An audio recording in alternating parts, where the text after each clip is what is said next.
There was a man who lived alone in the mountains. The man had painful experiences in his younger days. He didn't trust the world, and so he isolated himself.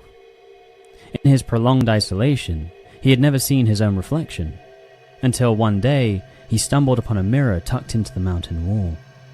The man cowered in fear, disturbed by the sudden appearance of another person. He hid behind a wall and slowly built up the courage to peer around again, only to see a face scowling back at him. The man hid again and yelled out, "There is nothing for you out here. Please leave." The man waited a short while, but when he peered around the corner again, there was the same face still scowling at him. The man, afraid and exasperated, ran away. He spent the ensuing days obsessing about this other mysterious person in his terrain. He started to become rageful. This is why he had to get away from people. They were cruel and invasive. Here he was minding his own business, and some strange person invaded his home and stared at him with a face full of hate. After days of stewing in this rage, the man found a stick and went marching down to the area where he had found the mysterious man. You're watching Archetypal Wisdom. Join me in exploring the symbolic truths and mysteries of humankind. Remember to like and subscribe. Now, back to the video. He slowly approached the wall and yelled out, "Are you still there?" The man waited, but no reply. "I'm warning you. You had better be gone." The man gathered his energy and charged around the wall. He saw the other man charging at him, also carrying a stick.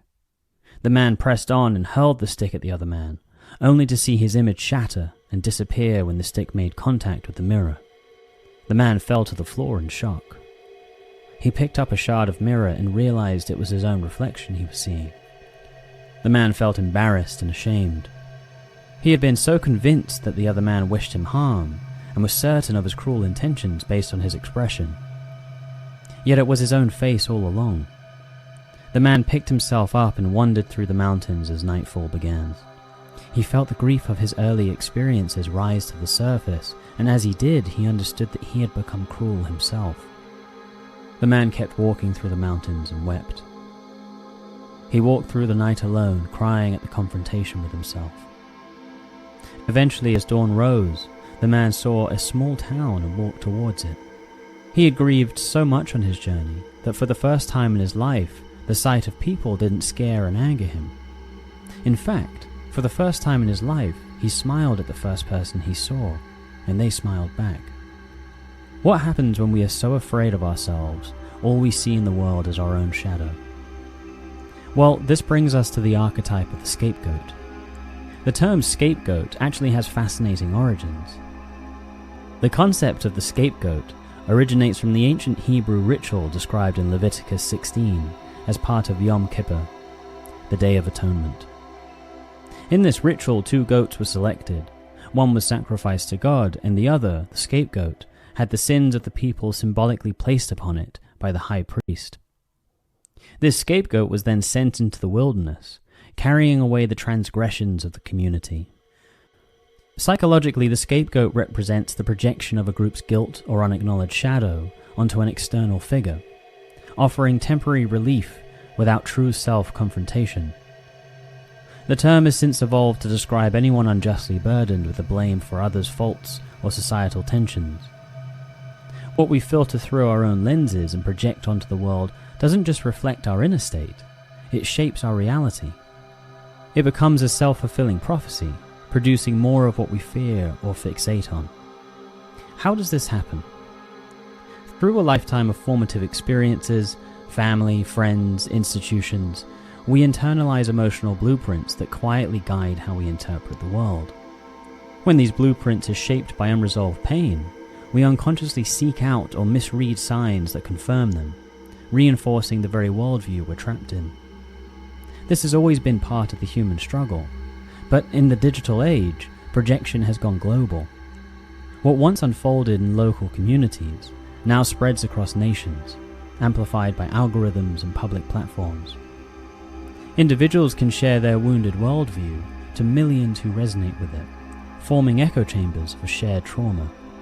These narratives, often built on distortion, begin to shape behavior and fuel collective division.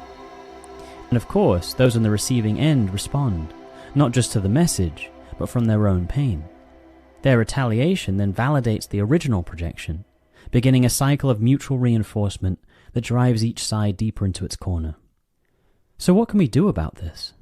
What can one person do in the face of such widespread projection and division?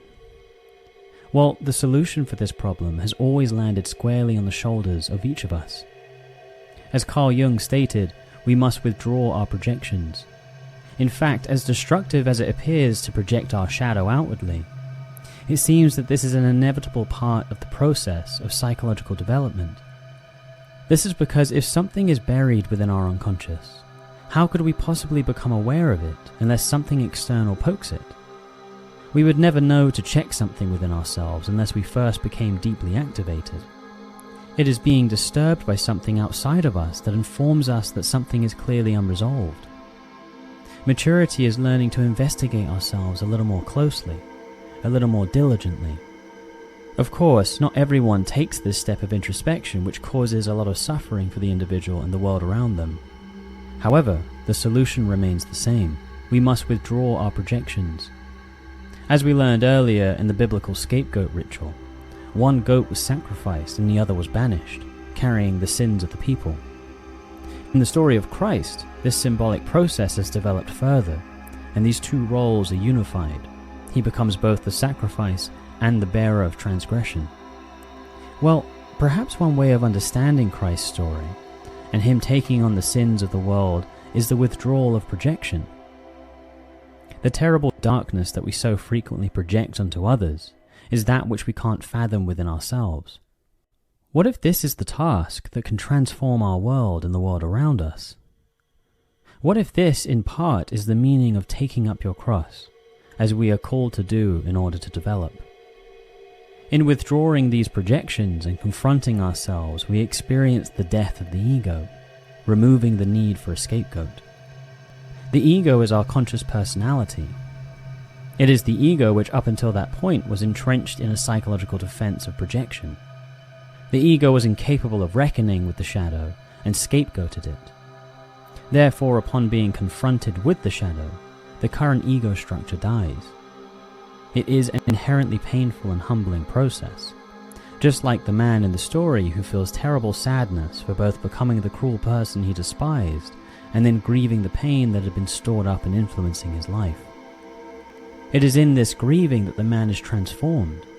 He walks through the dark night of the soul, feeling all the repressed pain he had been running from, to then experience a new dawn. The story of the man in the mountains is not just about one man. It's about all of us. We are all at some point confronted by our own reflection, mistaking it for an enemy.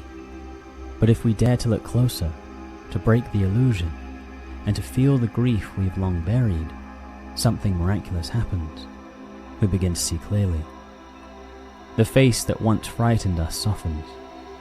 The people we once hated become human again.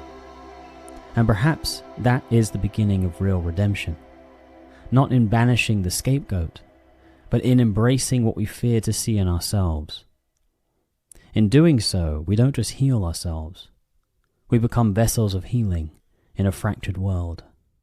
You've been watching Archetypal Wisdom. Remember to like and subscribe. Stay wise.